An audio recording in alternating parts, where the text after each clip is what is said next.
was, it sure tired him out. Because the next morning, my sister and I found him on the kitchen windowsill just lying there, doing absolutely nothing. It was probably thinking about the outside world and being with his moth brother. But he'd pretty much given up trying to escape. Because me and my sister just scooped him up and put him into a jar. And he became our new pet. My sister decided to name him Harry. Now, some moths are actually quite hairy, but this moth wasn't hairy at all. So that name didn't make any sense. But we were 5, so it didn't have to. Hey guys, don't get too attached to Harry. We poked holes in the lid with leaves and sticks in his jar, which might have been a good idea if he was still a caterpillar, but I don't think moths eat leaves. Do they eat leaves? We probably should have just put in a t-shirt. We know we were taking good care of him. My mom apparently didn't like Harry. She said, I have a good idea. Why don't you take Harry to your kindergarten class tomorrow and, I don't know, maybe meet the class pet there. This is back when I thought my mom had good ideas, so we decided to take Harry to school. Because think of how cool you would be as a 5-year-old showing all your classmates the giant moth you captured. Looking back at the situation, having a class pet whose lifespan that won't make it to the end of the school year isn't a smart idea. The teacher probably didn't want to have to come to school one day and explain to a room full of 5-year-olds why their class pet was lying on its back and not moving. So the teacher suggested, what if we release Harry at recess? Now, a lot of kids' movies that have animals in them, the animals usually don't like being captured. The animals want to be free and live out in the wild. Think Finding Nemo, Spirit, Happy Feet, Free Willy. It was common knowledge to every 5-year-old that all the creatures walking on the street Earth wanted to live in the wild. So we were more than happy to put Harry back in school. When it came time for recess, we all walked outside and were excited to be part of the newly instituted Catch and Release Moth Program. We were like those people who put beached whales back in the ocean. Except in this metaphor, the whale was already in the ocean minding its own business, and then 2 dumb kindergartners put it in a plastic baggie and then moved it miles away from its home. It was supposed to be a happy moment seeing Harry get rehabilitated into moth society, but what actually happened was a lot darker. We gathered around the teacher, she opened the jar, but Harry didn't fly out, so then she had to shake Harry out of the jar. We've already established that Harry isn't that smart. Eventually, he finally understood that he was free. The whole sky was waiting above him. He flew upward, wings fluttering, ready to reclaim his moth life.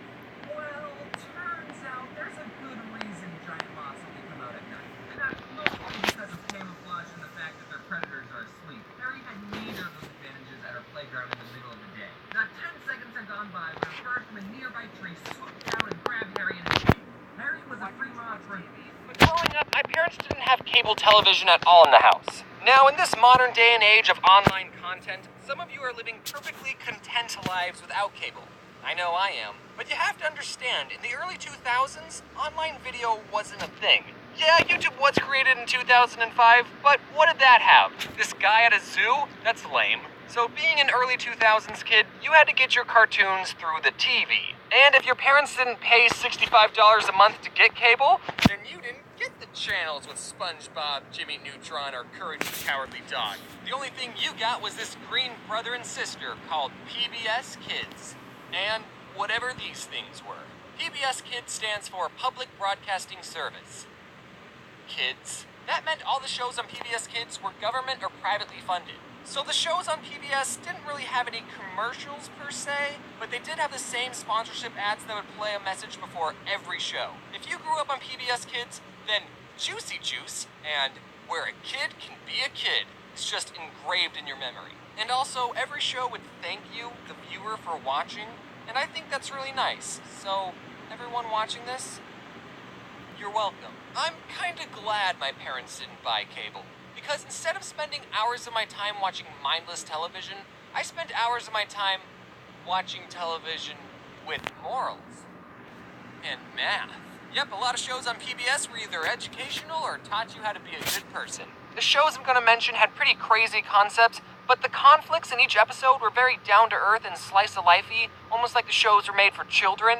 Like in Clifford the Big Red Dog. It's a show about this girl's dog who grew up to be the size of a freaking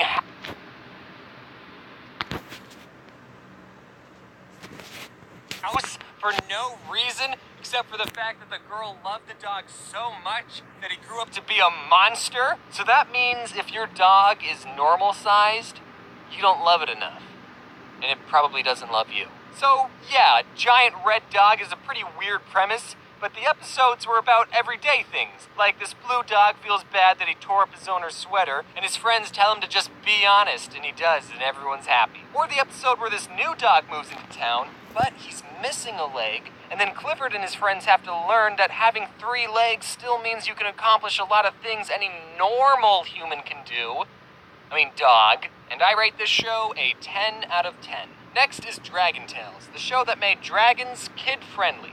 There's Org, he's the biggest, not so brave of heart. There's Cassie, she's so shy, but so very smart. There's Zack and Wheezy and their tales of fun, 'cause you know 2 heads are better than 1. Dragon Tales, it's almost Dragon Tales.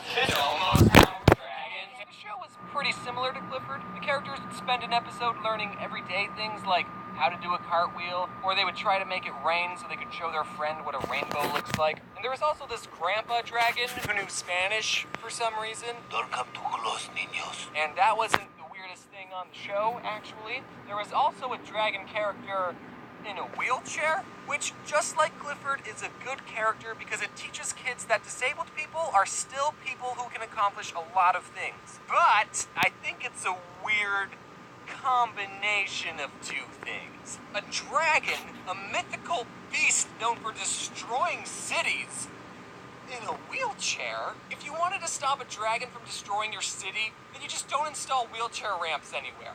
I should stop talking. I rate the show a 10 out of 10. Now let's talk about Arthur. Here's some fun trivia. Arthur is supposed to be an aardvark.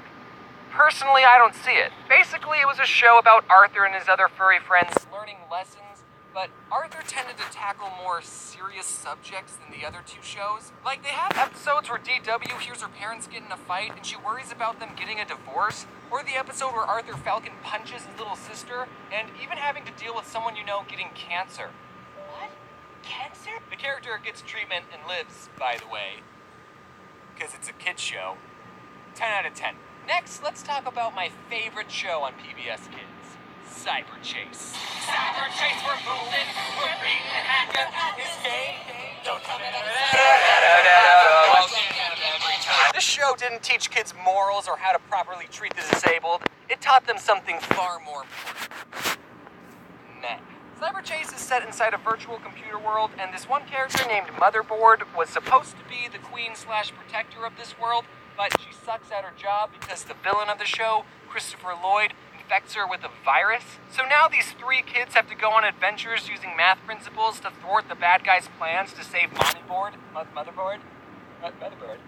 Mommy? No. We need to save Motherboard. And unlike all the other shows, this show had an overarching